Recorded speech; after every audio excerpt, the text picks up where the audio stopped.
여러분, 우리 인생을 살다 보면 참 난감한 일이 많습니다. 그리고 이 세상이 왜 이런가, 세상이 참 타락하고 오염되고 문제가 많고 고난 가운데서 과연 이 세상은 소망이 있는가, 그런 생각을 할 때가 있습니다.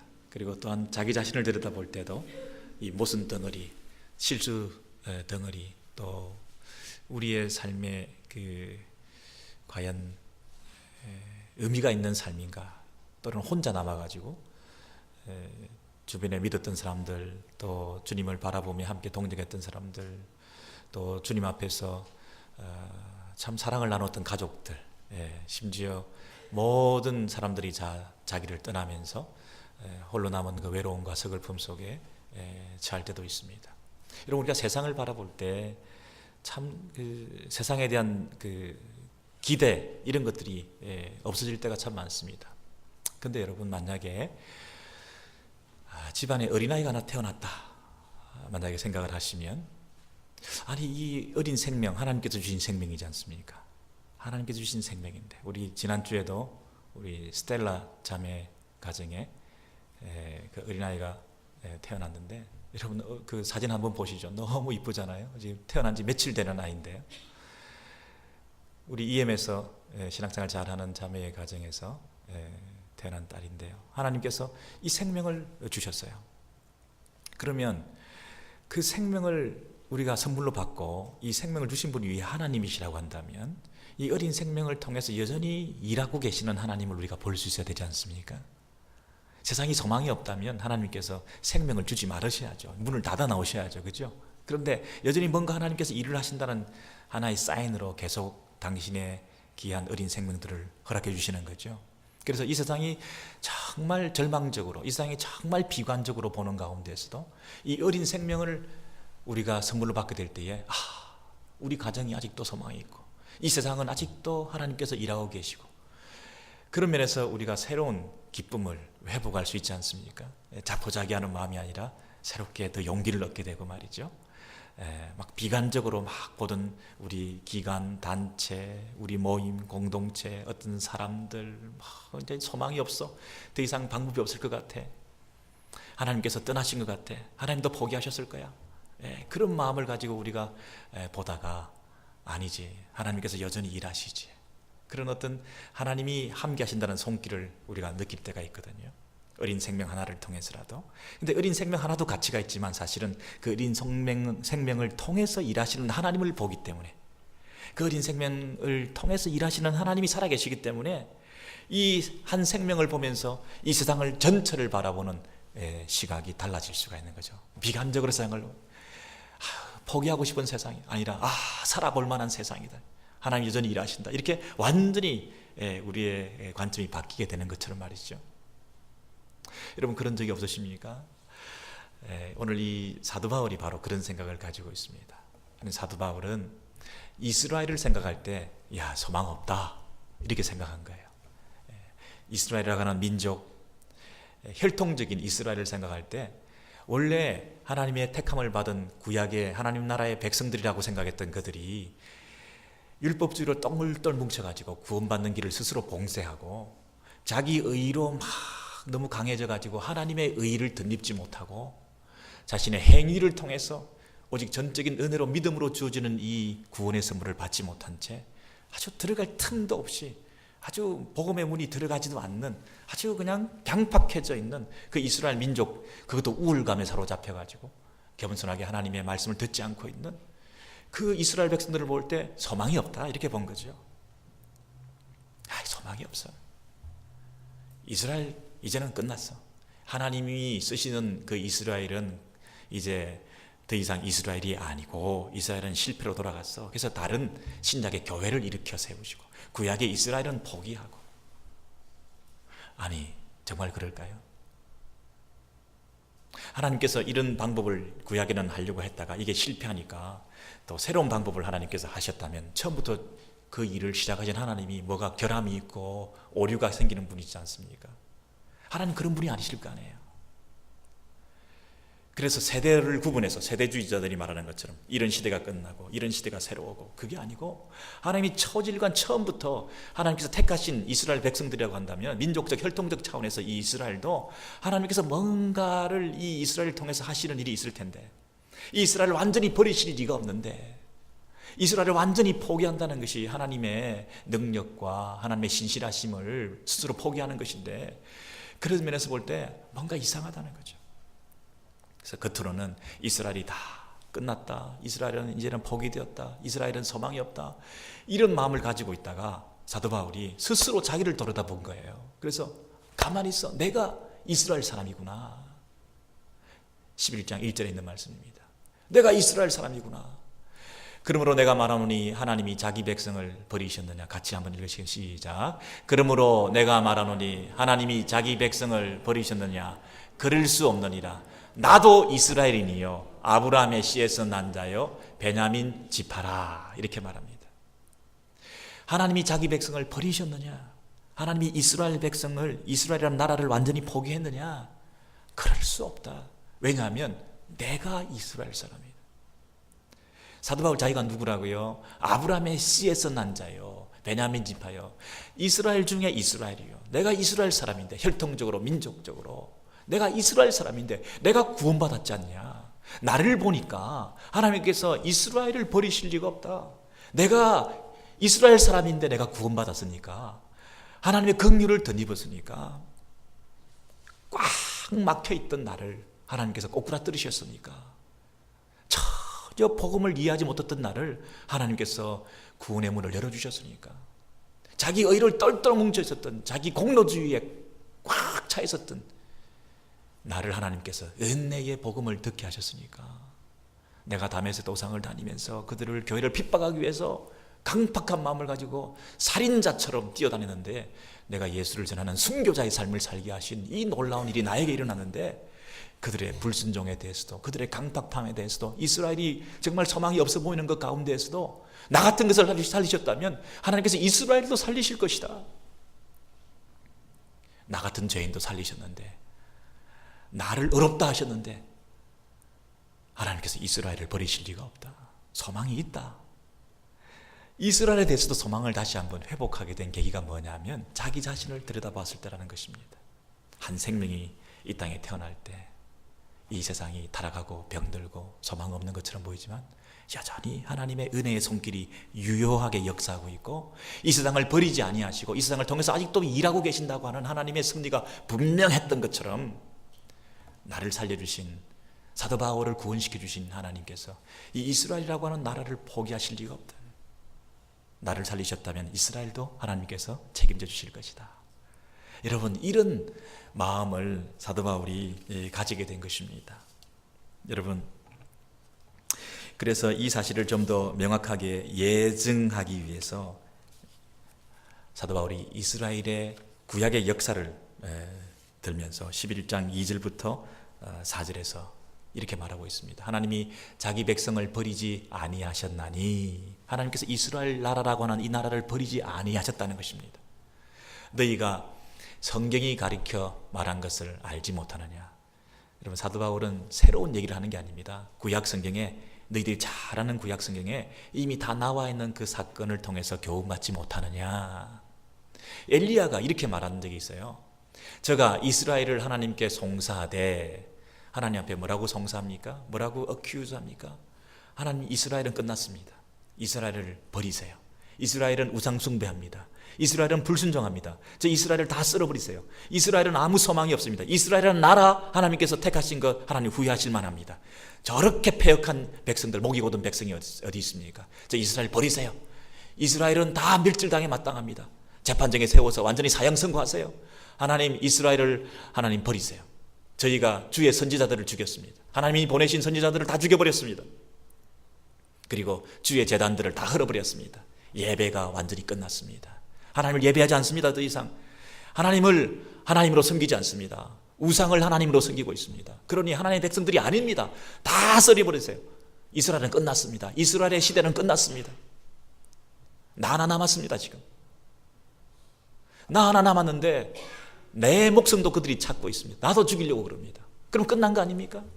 이스라엘은 이제 없습니다. 지구상에서 존재 의미가 없습니다. 하나님께서 이스라엘을 택하시고 은혜를 베풀어 주시고 그렇게 사랑해 주셨음에도 불구하고 이스라엘이 하는 짓은 다 저렇게 불순종하고 패역한 짓을 하고 있으니 이스라엘이 해야 될 역할은 끝났습니다. 하나님 이스라엘 버리세요. 나나 남았거든요. 이스라엘은 더 이상 회복의 기미가 보이지 않습니다. 여러분, 이렇게 엘리야가 구약시대에 말한 적이 있지 않느냐. 그런데 다 절망이다, 혼자 남았다, 나를 다 버렸다, 나를 다 배신했다, 그들은 아무 소망이 없다, 그렇게 말했던, 나 혼자라고 생각했던 그 엘리야에게 하나님 나타나셔서 그때 뭐라고 말씀하셨냐. 내가 나를 위하여, 하나님께서 하신 말씀입니다. 하나님 자신이 자신을 위하여 바알에게 무릎을 꿇지 아니한 사람 7천을 남겨두었다 하신 적이 있지 않았느냐. 구약시대에 이미 이런 사건이 있었습니다. 그래서 그 사건을 그대로 적용을 사도 바울이 자기에게 하는 것입니다. 사도 바울 자기가 볼 때는 지금 현재 이스라엘은 다 소망이 없어 보입니다. 율법주의로 꽉 뭉쳐가지고 은혜가 들어갈 틈이 없습니다. 행위 구원론에 빠져가지고 믿음으로 구원받는다는 데 대해서 전혀 받아들일 틈이 없습니다. 할례 행한 것을 가지고 그렇게 자랑 삼고 우울감에 빠져서 이방인들을 개처럼 취급하면서 그들을 정죄하고 있는, 우울감에 취해 있는 그들 가운데 이 복음이 들어갈 틈이 보이지 않습니다. 이스라엘은 멸망할 수밖에 없습니다. 하나님. 근데 나 하나 구원받았군요. 사도 바울입니다. 내가 구원받았습니다. 그랬는데 사도 바울이 잘한 점은 뭐냐면 엘리야와 같은 똑같은 실수를, 전처를 되풀이하지 않고 이제 나를 통해서 하나님께서 이 이스라엘을 책임져 지게 하시는 뜻이 있을 거라고 생각을 했다는 것입니다. 엘리야는 그 당시에 나 하나밖에 없습니다, 다 끝났습니다라고 생각했는데 7천이나 남아있다고 하지 않았느냐. 그렇다면 이 시대에도 나 하나밖에 구원받지 못했다고 생각하는 것이 착각이라는 거죠. 눈으로 볼 때 현상적으로 소망이 없어 보이지만 이스라엘의 실패가 하나님의 실패는 아니라는 거죠. 하나님은 여전히 그 구약시대 때부터 7천을 남기시고 남은 자를 통해서 당신의 백성들을, 당신의 나라를, 당신의 구원의 계획을 면면히 이어오셨던 것처럼 지금 이 시대에도 유대인들이 득세를 하고 유대인들이 예수를 믿지 않고 예수를 배척하고 있다 할지라도 유대인 중에서도 예수를 믿는 사람들이 있을 것이라는 거죠. 하나님이 여전히 그 유대인들을 버리지 아니하시고 유대인들 가운데서도 당신의 구원의 계획을 펼쳐 나가신다는 사실을, 남은 자들이 있다는 것을 믿을 수 있다는 거죠. 사도 바울은 그 엘리야의 실수를 되풀이하지 않았습니다. 엘리야는 참 착각을 많이 한 거죠. 여러분 같으면 어떻게 하겠습니까? 혼자 남았습니다. 선지자들 다 죽입니다. 교회가 회파되고 예배단이 다 허물어지고 교회당에서 우상을 섬기고 있습니다. 교회에서 집례를 하던 목사, 장로, 집사, 권사 모든 사람들이 다 이방신을 섬기며 절하고 있는 그런 모습을 보면서 이 교회는 끝이 났다. 신실한 주의 백성들을 다 떠나고 이곳에서 우상의 제단으로 절을 하고 있는 사람들을 바라볼 때 이곳은 끝이 났다. 우리는 절망하면서 우리는 이곳을 떠날 수밖에 없고 혼자밖에 남지 않았다고 하는 자탄 속에서 스스로 절망하고 스스로 목숨을 끊고자 하는, 여러분 엘리야가 어떤 사람이었습니까? 그래서 너무나 탄식하면서 광야길을 혼자 터벅터벅 걸어 들어갔습니다. 로뎀나무 밑에 앉아가지고 절망하고 디프레션에 빠져가지고 깊은 우울한 마음을 가지고 스스로 목숨을 끊고자, 하나님이여 내 목숨을 취해 주옵소서. 그렇게 위대한 종이었는데요, 그렇게 승리한 종이었는데요, 그렇게 전성기를 구가한 대단한 종이었는데요, 이런 절망 앞에서 혼자 남은 그 습습함과 쓸쓸함 속에서 스스로 목숨을 취해달라고 하나님 앞에 고뇌했던 그 이스라엘의 위대한 선지자 엘리야가 잘못한 게 뭐였죠? 나 혼자 남았는데 내 목숨도 취해가게 되었으니까 이제는 끝이 났다라고 생각했지만 사도 바울은 뭐라고 생각했죠? 내가 구원받았다면, 내가 하나님의 은혜를 입었다고 한다면 나를 통해서 그 사람들을 건질 수 있는 새로운 기회로 하나님의 뜻은 살아있을 수 있다. 나밖에 남지 않았으니까 이게 끝났다는 게 아니라 나를 통해서 하나님이 하실 일이 있을 거다. 이 세상은 다 어둡고 타락한 가운데 의미 없는 세상 살이를 하고 있는 것이 아니라 하나님께서 하나님 백성 삼으셔서 나를 통해서 당신의 빛을 밝히는 그 일을 할 거다. 여러분, 그 관점이 이렇게 달라지는 거예요. 다 끝내자 했던 그 관계가 아니라 하나님께 주신 하나의 귀한 은혜를 통해서 우리의 믿음을 굳게 붙잡고 그 믿음을 활활 타오르는 하나님의 역사를 펼치는 하나의 불씨로 삼을 수 있는 것처럼 말이죠. 저와 여러분의 삶 가운데 어떤 일이 있습니까, 여러분? 참으로 힘든 삶을 살아가지만 실망하고 원망하고 불평하고 아까 우리 화면에 나왔던 것처럼 한쪽 팔이 잘려나가는 같은 이런 절망스러운 이런 일들이 일어나고, 여러분 그 가운데서 여러분 하나님께서 하시는 일이 있을 거다. 하나님의 계획이 있을 거다. 할 수 있는 일 한 가지는 하나님을 향해서 불평하는 것밖에 없는데, 원망하는 것밖에 없는데, 그나마 그 가운데서도 기도하면서 하나님의 계획은 우리가 알 수 없지만 하나님의 때에 그 일을 기다리면서 믿음을 가지고 바라보고 있을 때에 우리가 생각하지 못했던 방법으로 하나님께서 일해 나가시는, 나를 통해서 당신의 일을 하시는 그 부분을 우리가 놓칠 수가 있다는 거죠. 여러분, 사도 바울이 이 엘리야를 인용하면서 열왕기상에 있는 그 엘리야 사건으로 자꾸만 우리 성도들을 자꾸 기억을 더듬거든요. 우리가 그걸로 따라가 보겠습니다. 엘리야가 나오는 열왕기상 19장 9절에서 10절까지죠. 19장 9절에서 10절. 우리 6절부터 보시죠. 엘리야가 그 굴에 들어가 거기서 유하더니 여호와의 말씀이 저에게 임하여 엘리야야 내가 어찌하여 여기 있느냐. 여러분, 엘리야를 향해서 하나님께서 그 굴에, 호렙산 굴에 들어가서 숨어 있는 그 엘리야를 향해서 뭐라고 말씀하십니까? 엘리야 네가 어찌하여 여기에 있느냐, 이렇게 말했다는 거예요. 하나님께서 엘리야를 부르셨습니다. 그래서 이 엘리야를 통해서 섬기게 한 대상이 이스라엘 백성들입니다. 선지자 노릇하게 해서 그 이스라엘 백성들을 하나님께서 잘 인도하도록 부른 것이 엘리야의 사명입니다. 그런데 엘리야는 지금 뭐 하고 있습니까? 엘리야는 이스라엘을 정죄하고 있습니다. 이스라엘은 포기해야 되겠습니다. 이스라엘은 나를 죽이려고 합니다. 이스라엘은 주의 제단을 회파했습니다. 이스라엘은 소망이 없습니다. 이스라엘은 깜깜합니다. 그런데 하나님께서 뭐라고 얘기하십니까? 네가 여기서 뭐 하느냐? 여기서 뭐 하느냐? 엘리야야 네가 어찌하여 여기 있느냐? 어찌하여 여기 있느냐? 제일 밑에도 보시면 엘리야야 네가 어찌하여 여기 있느냐? 여기서 뭐 하느냐? 네가 해야 될 사역의 장소, 네가 섬겨야 될 대상이 있는 곳으로 가야지. 여러분 그 밑에 보시면 19장 15절 16절에 보시면 이런 말씀이 있죠. 여호와께서 저에게 이르시되 너는 내 길을 돌이켜 광야로 말미암아 다메섹에 가서 돌이켜 가라. 고백 그랬죠. 돌아가라. 그래서 하사랴에게 기름을 부어 아람 왕이 되게 하고 너는 또 님시의 아들 예후에게 기름을 부어 이스라엘 왕이 되게 하고 또 아벨 무홀라 사밧의 아들 엘리사에게 기름을 부어 너를 대신하여 선지자가 되게 하라. 그렇게 말했죠. 여러분, 끝이 났습니다. 이 역사는 존재 의미가 없습니다. 이스라엘은 포기하셔야 됩니다. 여러분, 그랬는데 뭐라 그랬죠? 하나님께서 네가 가서 왕을 세워라. 이스라엘의 역사가 존속되게 하셨죠. 하나님 선지자 다 죽었습니다. 그리고 선지자 또 있어봐야 소용도 없습니다. 선지자 말도 듣지 않습니다. 하나님이요, 새로운 방법이 필요합니다. 선지자를 통해서 그들이 뭐 말하면 듣기나 하는 줄 압니까? 하나님의 방법이 이제 더 이상 통하지 않습니다. 근데 하나님께서 뭐라고 얘기하십니까? 선지자를 세워라. 하나님께서 그 일을 계속해 나가십니다. 하나님께서 당신의 때까지 당신의 역사를 전속시켜 나가십니다. 하나님께서 당신이 심판하실 때까지 그 심판을 유보하십니다. 하나님께서 우리를 부르셔서 그 부르심에 합당하게 하나님의 때까지 하나님의 방법으로 일하게 하십니다. 우리가 볼 때 이펙티브하지 않는 방법인데, 우리가 이 세상에서 정말 사역한다고 하는 것은 정말 아무 속에 긍휼기 같은 그런 의미 없는 그런 사역인지 모르는데, 선지자라고 하는 방법을 통해서 일하시는, 말씀하시는 그 하나님의 방법이 더 이상 통하지 않은 것 같은데, 이 교회를 통해서 일하신다는 것, 이 설교를 통해서 일하신다고 하는 것, 이 세상 역사가 존재한다는 것이 아무 의미도 없는 건데, 이스라엘은 그냥 패망하는 게 나은데 하나님께서 보내신 선지자는 더 이상 보내지 않는 게 더 나으신데, 그렇게 엘리야에게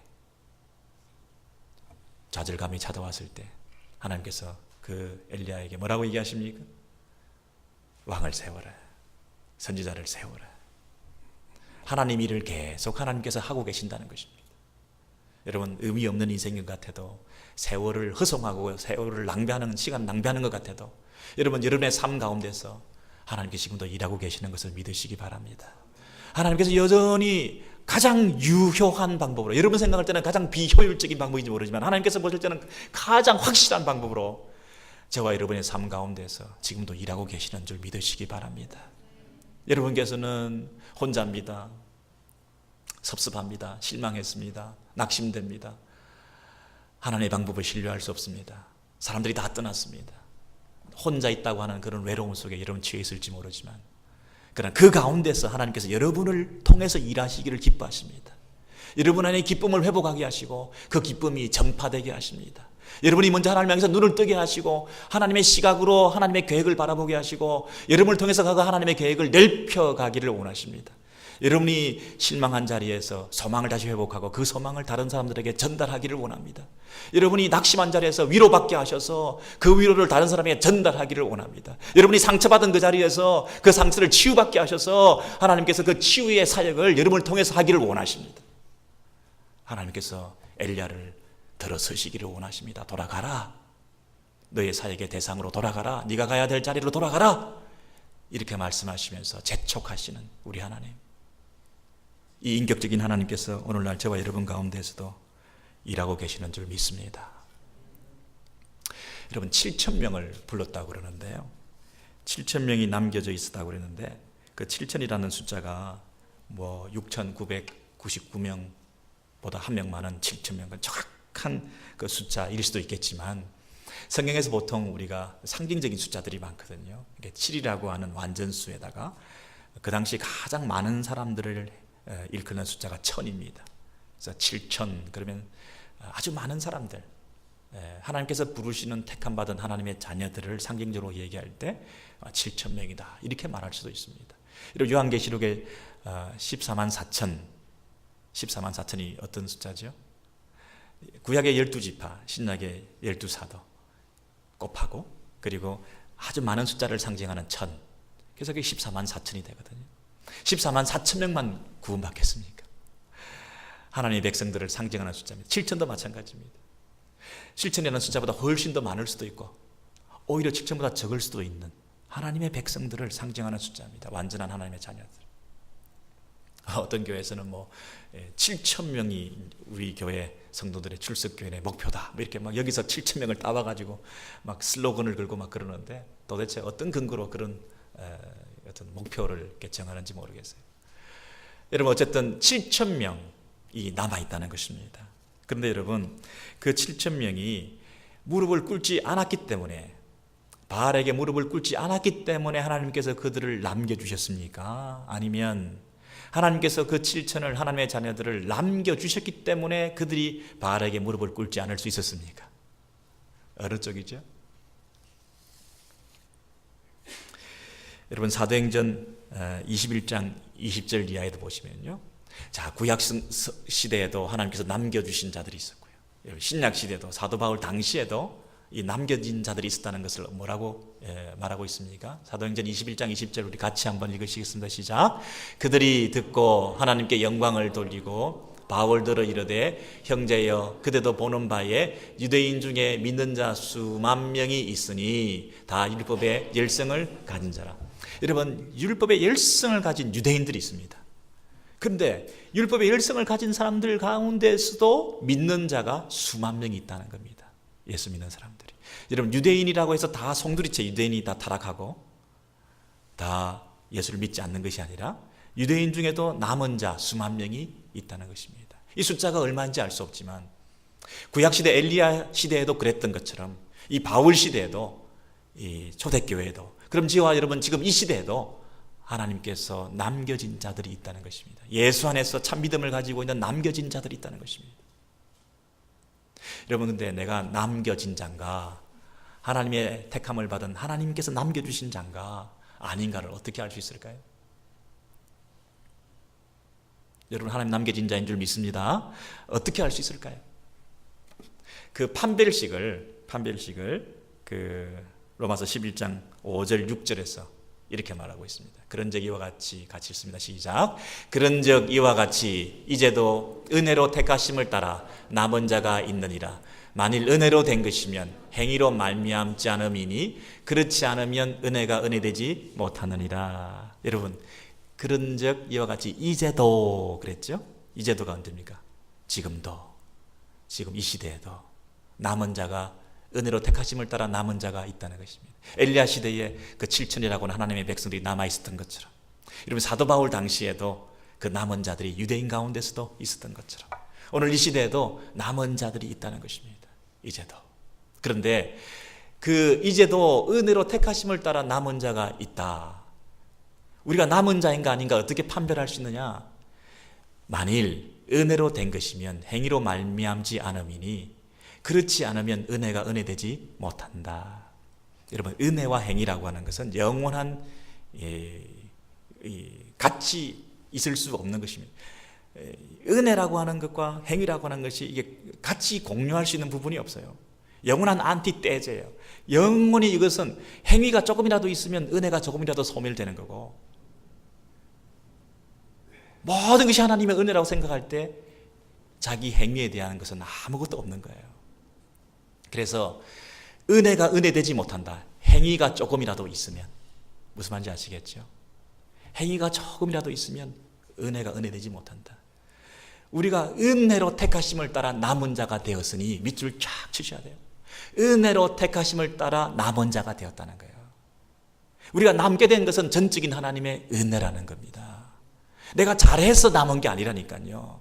내가 바알에게 절하지 않았기 때문에 하나님께서 남겨주신 게 아니라 하나님께서 우리를 남겨주셔서 하나님의 은혜로 우리가 그 일을 하게 된 거죠. 여러분, 착각하지 마셔야 돼요. 이 부분이 굉장히 많이 혼돈이 많이 되고 있어요. 우리가 결단, 순종, 믿음, 확신 다 중요한데요, 그 모든 것이 다 뭐예요? 은혜라는 겁니다. 그러니 내가 뭘 잘해서 남았다고 착각하면 안 되는 거예요. 여러분, 일제시대가 있었는데요, 일제시대에 그 신앙의 자유를 끝까지 지켜줬던 분들 가운데서 신사참배를 하지 않은 참 귀한 선배들이 계십니다. 참 훌륭한 분들이에요. 옥중성도들, 목사님, 장로님, 집사님, 권사님 다 계셨지만 신사참배한 그룹이 있었고 신사참배하지 않은 그룹이 있었습니다. 그런데 신사참배를 일제시대 때는 신사참배를 했어도 뭐 그게 큰 문제가 안 되고 오히려 신사참배 한 분들이 더 대우를 받고 그랬겠죠. 근데 일제시대가 끝이 났습니다. 해방이 되고 난 다음에 이제 무슨 일이 일어났을까요? 신사참배를 안 하고 끝까지 믿음을, 지도를 지켰던 분들 입장에서는 신사참배한 사람들을 봐줄 수가 없는 거예요. 저 배신자들, 저 우상숭배한 사람들, 저 믿음의 지도가 없는 사람들, 저들하고 같이 우리가 같은 교단도 할 수가 없고 같은 행사도 할 수가 없고 같이 한 자리에서 예배 드린다는 것이 불결하다는 거예요. 내가 믿음으로 승리한 것이, 여러분, 내가 승리한 것입니까? 여러분, 신사참배 하지 않은 것이 자기가 하지 않으려고 했기 때문에 안 하게 된 것입니까? 하나님의 은혜 아닙니까? 여러분, 그거 하지 않은 것도 하나님의 은혜 아닙니까? 내가 안 하려고 해서 안 한 겁니까? 하나님의 은혜로 안 하게 된 거지. 그러니까 모든 것이 하나님의 은혜라고 생각할 때 이 은혜의식, 모든 것이 하나님, 나의 나 된 것은 다 하나님의 은혜라 하는 생각을 하게 될 때 자기 공로 사상이 들었을 틈이 없는 것입니다.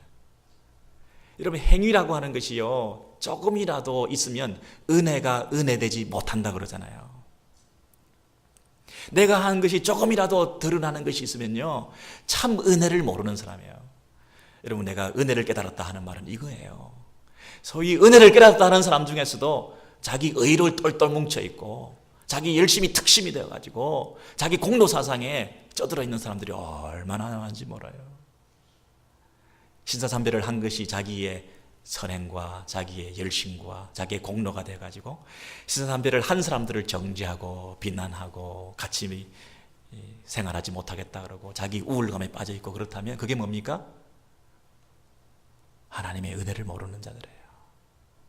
하나님의 은혜로 택함을 받은 남은 자가 아닐 수도 있어요. 오히려 자기 공로로, 자기의 어떤 결단으로 다른 어떤 자기 이익 때문에 끝까지 자기 양심과 자기 자존심을 지키느라고 그거 세우느라고 신사참배를 끝까지 거부했는지도 몰라요. 조심스러운 얘기지만 말이죠. 여러분, 신사참배를 해도 된다, 더 믿음의 지조가 필요 없다, 그런 얘기가 지금 아니에요. 하나님의 은혜라고 하는 것이 얼마나 귀한 것인가요? 그 하나님의 은혜를 깨달은 사람이 가지는 성도의 그 자유의 폭이 얼마나 깊은가.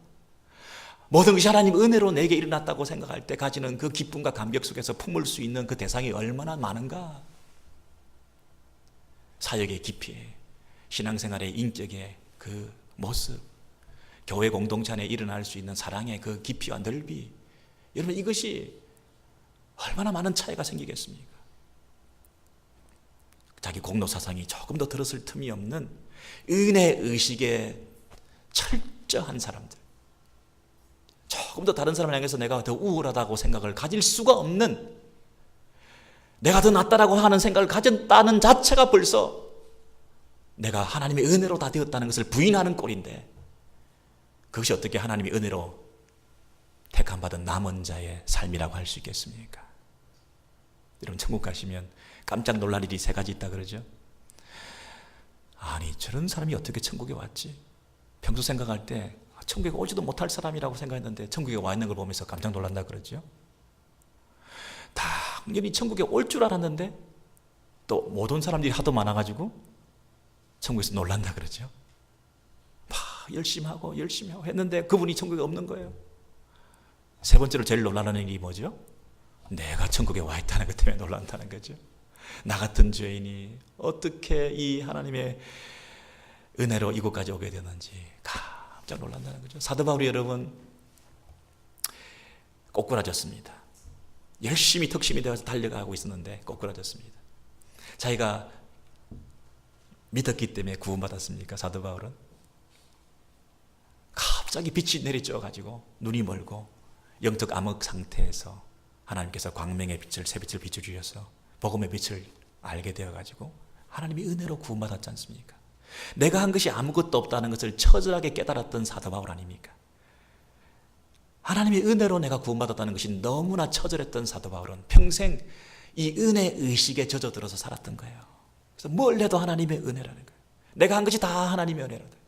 나의 나 된 것은 다 하나님의 은혜로. 여러분, 이게 뼛속 깊이 이 은혜 의식에 젖어 있는 사람이 어떻게 자기 공로, 자기 자랑, 자기 의, 자기 주장 이런 것이 나오겠습니까? 내가 너보다는 낫다, 난 너하고는 달라, 이런 생각이 어떻게 있을 수 있겠습니까? 우리가 정말 남은 자인가, 은혜로 택함받은 하나님의 남은 자들인가 하는 것을 판별하는 것은 바로 철저한 은혜 의식 속에 사는 사람들입니다. 여러분, 이 사도 바울이 이 2가지를 우리에게 교훈해 주는데요. 첫 번째는 혼자 남았다고 저와 여러분이 생각할 때 그 혼자 남은 것이 이제 전체적으로 볼 때 전부가 다 끝이 났다 하는 이런 생각을 가지고 이 세상을 포기하자, 저 공동체는 끝이 났다, 저들은 더 이상 하나님께서 버리신 것 같아. 여러분, 우리가 우리 시각으로 볼 때 자꾸만 어떤 한 그 부분을 보면서 그것을 전체적으로 다 비관적으로 볼 때가 많거든요. 저 무슨 말인지 아십니까? 우리는요, 가능한 한 전체적으로 비관적으로 보려고 하는 그런 이 습성들이 있어요. 근데 반대로 하나님께서 보실 때는 어떤가요? 한 사람을 두고도 소망을 가지고 계신다는 거예요. 우리는요, 웬만해가지고는 남을 인정하지 못해요. 우리는 웬만해가지고는 타 교회, 타 교단, 다른 사람들, 다른 가정, 다른 가정의 자녀들 칭찬하지 않아요. 부정적으로 보고, 비판적으로 보고, 우연이라고 평가절하하고, 운이 좋아서 그렇다 그러고, 때를 잘 만나서 그렇다 그러고, 그러면서 남들을 이렇게 비판하고 비관적으로 볼 때가 많은데요. 우리는 작은 걸 가지고도 전체적으로 확대해서 비관적으로 볼 때가 많은데요. 우리 하나님께서 보실 때는 한 사람을 두고도 전체를 살리시려고 하는 하나님의 계획이 있다는 거예요. 여러분, 나 혼자 남았다. 저와 여러분 삶 가운데서 나밖에 없다. 나도 지금 어떻게 될지 모른다. 나도 흔들린다. 나도 지금 사람들이 나를 죽이려고, 엘리야에게 찾아와서 죽이려고 한다. 그러면 끝내야죠. 구질구질하게 살지 말고 끝내야죠. 이제는 살아갈 힘도 없어. 다시 한번 일어날 용기도 없어. 그동안 몇 번이나 쓰러졌다가 다시 일어났는데, 몇 번이나 망했다가 다시 한번 회복했는데, 몇 번이나 욕을 먹다가 다시 한번 명예를 회복했는데, 또 이런 일이 생기고 또 이런 부끄러운 일이 생기고, 하나님이 나를 떠나신 것 같아. 우리 비즈니스, 우리 가정, 우리 자녀, 우리 배우자, 하나님께서 이렇게까지 나를 철저하게 망가뜨려 놓으시면서 더 이상 나를 통해서 뭘 하란 말이야. 혼자서 광야길을 걸어가서 로뎀나무 밑에 우리가 우울한 마음으로 퍼져 앉아있는 그런 심정으로 있을지라도 하나님께서 끝나지 않았다는 거예요. 전체가 아니라는 거예요. 남은 자 7천이나 있다는 거예요. 하나님께서 여전히 일하고 계신다는 겁니다. 여러분, 하나밖에 남지 않았다, 다 포기하지 마시고요, 하나를 통해서 하나님의 놀라운 일들을 계획하고 계신다는 것을 여러분 믿으시기 바랍니다. 여러분 가정의 자녀, 여러분의 비즈니스, 여러분의 이민생활, 여러분 아직 끝나지 않았습니다. 여러분의 인간관계 끝나지 않았습니다. 회복하시기 바랍니다. 하나님의 은혜가 있습니다. 여러분의 가문, 영적인 가문, 여러분 한 사람이 회복되면 주 예수를 믿으라, 너와 내 집이 구원을 얻으리라. 한 사람을 통해서 하나님의 놀라운 역사가 여러분의 영적 가문을 새롭게 이렇게 세울 줄로 믿습니다. 여러분, 또 한 가지는, 두 번째로 중요하게 생각할 것은 이것입니다. 이것이 최종적인 것이 아니라는 것입니다. 최종적인 것이, 전체적인 것이 아니고, 두 번째는 최종적인 것이 아니다. 왜냐하면 엘리야가 이제는 목숨을 끊기로 했습니다. 그냥 끝내자. 이 최종적으로 결정한 것입니다. 생각했겠죠. 사역하고 또 목회하고 성도들을 섬기고 설득하고 많은 이스라엘 백성들을 섬기느라고 애를 썼겠죠. 그런데 최종적으로 내린 결론은 끝내자는 것이었습니다. 그런데 하나님께서 이 엘리야에게 돌아가라, 끝나지 않았다, 너의 사역은 지금부터다, 오히려 돌아가라. 최종적인 것이 아니라고 그랬습니다. 여러분, 사도 바울이 자신의 사역이 최종적이 아니라고 하는 것을 로마서 11장 13절 14절에서 이렇게 말합니다. 마지막으로 여러분 같이 읽습니다. 시작. 내가 이방인인 너희에게 말하노라. 내가 이방인의 사도인 만큼 내 직분을 영광스럽게 여기노니 이는 곧 내 권력을 아무쪼록 희귀케 하여 저희 중에서 얼마를 구원하려 함이니라. 놀라운 말씀이죠. 여러분, 성경에서 나오는 이런 내용들이 딱딱해 보이고 또 좀 드라이하게 들릴지 모르지만 성경 속에만 진리가 있습니다. 성경을 잘 풀어지게 우리가 설명을 들을 때에 이 속에서 모든 인생의 삶의 지혜가 다 이곳에 녹아져 있습니다. 여러분의 삶에 적용할 수 있는 아주 실제적인 것들이 이 말씀 속에서 다 잉태되어져 있습니다. 여러분 보세요. 지금 사도 바울이 이런 생각을 한 거죠. 엘리야가 최종적으로 끝났다고 생각했던 것처럼 사도 바울 입장에서 볼 때 유대인은 끝이 났다. 유대인은 끝이 났다. 그런데 유대인이 끝이 나지 않았다고 하는 것을 자기를 통해서 알게 되었죠. 내가 유대인인데, 이스라엘 백성인데 내가 구원받았으니까. 그런데 이 최종적으로 끝나지 않았다는 하나님의 큰 그림을 어떻게 보게 됐냐면, 하나님께서 자신을 이방인의 사도로 불렀다는 거예요. 이게 무슨 생뚱맞은 난데없는 부르심입니까? 사도 바울은 적어도 유대인들에 대해서 뜨거운 관심이 있었던 거죠. 내가 유대인이기 때문에 내 골육, 형제, 친척,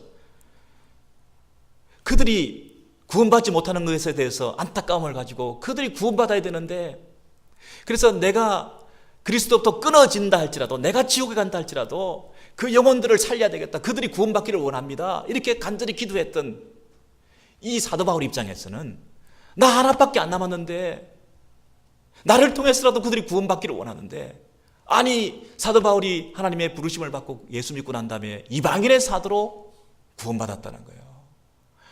나는 유대인들에 대한 관심이 있는데, 나는 이들을 살려야 되는데 하나님께서 이방인의 사도로 부르셨다는 거예요. 이게 무슨 의미가 있습니까? 이게 웬일입니까?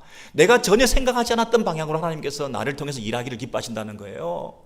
나를 살려주신 거 좋습니다. 나를 구원해 주신 거 좋습니다.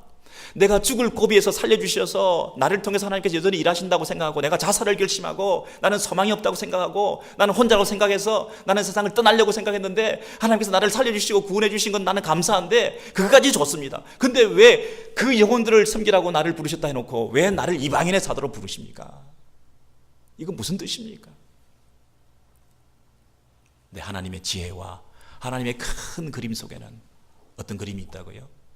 내가 이방인의 사도로 이 사도의 직분을 영광스럽게 생각한다는 거예요. 이 사도의 직분이 너무 이방인의 사도로 부름받았다는 것이 너무나 놀라운 하나님의 지혜라는 거예요. 그래서 내가 내 골육을 아무쪼록 부럽게 만들어서 시기케 하여 저희 이스라엘 백성 내 골육 중에서도 얼마를 구원하려 함이니라. 이방인의 사도가 이제는 이방에 나가가지고 이방인들에게 복음을 전하게 됐어요. 아니 하나님 이거 왜 나 이방인에게 복음을 전해야 되나요? 나 정말 마음에 들지 않습니다. 그런데 그 이방인의 사도로 부름받은 하나님의 영광, 하나님의 그 직분에 대한 영광, 하나님의 놀라운 그 계획에 대해서 눈을 뜨게 되니까 그 이방인들에게 열심히 최선을 다해서 복음을 전하게 되어서 유대인들이 생각할 때, 자기 동족들이 생각할 때 아니 저 사람들이 어떻게 구원을 받아? 아니 저렇게 많은 사람들이 어떻게 구원을 받아? 우리는 조금인데 아니 저런 머저리 같은 사람 우리가 개 취급하던 저 사람들까지도 구원을 받는단 말이야? 하면서 부러움을 가지고 시기하는 마음을 가져가지고 이 하나님의 구원의 계획에서 눈을 뜨고 하나님께서 이렇게 일하신다는 사실에 대해서 놀라워하면서 어떻게 저 이방인들이 구원을 받고 저 사람들이 들어와서 하나님의 교회 안에 들어갈 수 있고 하나님의 백성이라고 될 수 있느냐? 이 부분에 대해서 자기가 자존심이 상하기도 하고 시기하는 마음이 생기기도 하고 부러운 마음이 생기기도 해서 도대체 뭐냐 저게 하나님의 뜻은? 구원에 대해서 감격을 가지고 복음에 대해서 눈을 뜨고 그 영혼들이 눈이 밝아져 가지고 그들도 몇몇이라도 예수 믿고 구원받은 일이 있게 하기 위해서 나는 최선을 다해서 이방인의 사도로서 사명을 감당해야 되겠다 이렇게 말하는 거예요. 하나님께서 일하시는 방법이라는 것입니다. 여러분 하나님께서 일하시는 지혜라는 것입니다. 하나님께서 그 보시는 큰 그림이라는 것입니다. 유대인들이 타락했습니다. 그래서 이방인들이 예수 믿게 되었습니다. 그걸로 끝이냐? 이방인들이 예수 열심히 믿고 예수를 많이 믿는 그 이방인 같은 사람들까지도 구원받고 도저히 용납할 수 없는 사람들까지도 구원받는 걸 보면서 유대인들이 다시 돌아와서 시기해서 구원받게 만드는 하나님의 방법, 하나님의 구원의 계획이 이렇게 최종적으로 우리가 생각하지 못했던 방법으로 하나님의 지혜로 이렇게 펼쳐나가시는 일들이 있다는 것입니다. 이방인의 사도? 아니야 나는 잘못 부른 것 같아. 나의 사역은 나 유대인들인데 내가 왜 일을 해야 되지? 내가 왜 이 사람을 섬겨야지? 내가 왜 이 장소에 있어야 되지? 하나님께서 왜 이렇게 역사하시지? 여러분 그러나 하나님께서 그 일을 열심히 하게 할 때 원래 우리의 관심의 대상이었던 그 영혼들까지도 살리고 회복하게 하고 온전하게 하고 우리가 버렸고 포기했고 아니라고 생각하고 접었던 그런 사람들과 관계까지도 하나님께서 놀랍게 회복시키시는 유대인과 이방인을 함께 품 안으시는 하나님의 큰 그림 속에서 우리가 그 사명 감당할 수 있다는 놀라운 하나님의 부르심이 우리 가운데 있다는 것입니다.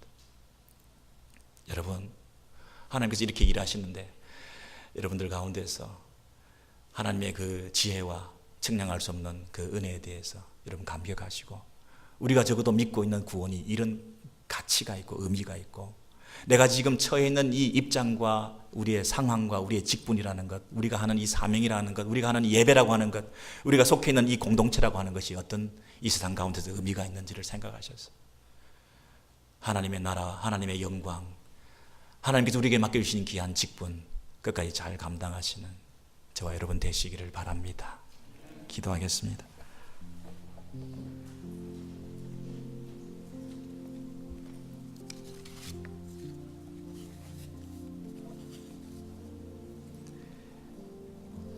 하나님 아버지, 엘리야가 혼자다, 끝났다, 다 포기하고 싶다, 하나님이 떠나셨다, 너무나 실망스럽고 섭섭하다.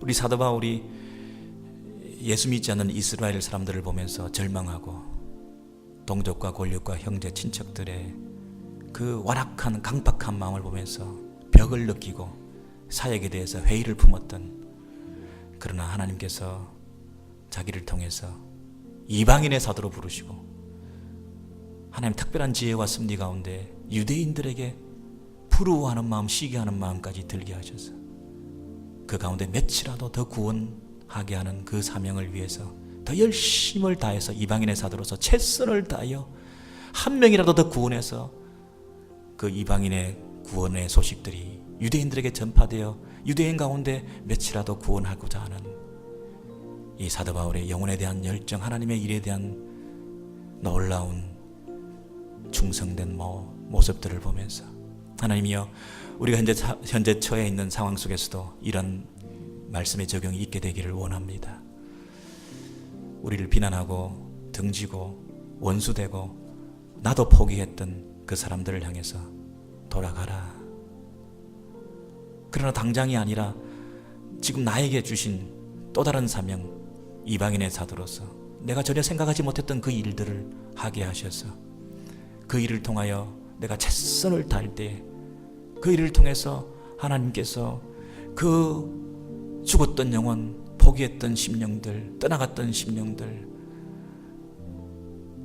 이건 아니다 싶었던 사람들까지도 회복하게 하시는, 그 영혼들을 책임지게 하시는 이 원대한 하나님의 부르심 앞에 두렵고 떨리는 마음으로 하나님의 은혜를 의지해서 이 사명 끝까지 잘 감당함으로 하나님께서만 영광 받으시고 우리 남은 인생을 통해서 주님의 복음이 더 확장되는데, 내가 눈을 뜬 그 복음에 대한 빛을 그들도 눈을 뜨는데 영원한 나라를 사는데 도움이 되게 하시고, 내가 받은 위로와 치유와 회복이 그들에게도 임하게 하셔서 우리가 다 함께 손잡고 할렐루야 하나님을 찬양하고 영광 돌려드릴 수 있는 그날이 올 때까지 믿음으로 잘 감당하는 주님의 충성된 은혜로 택함받은 남은 자들의 삶을 살아가는 우리 모두가 되게 해 주옵소서. 우리 주 예수 그리스도 이름으로 기도하옵나이다. 아멘.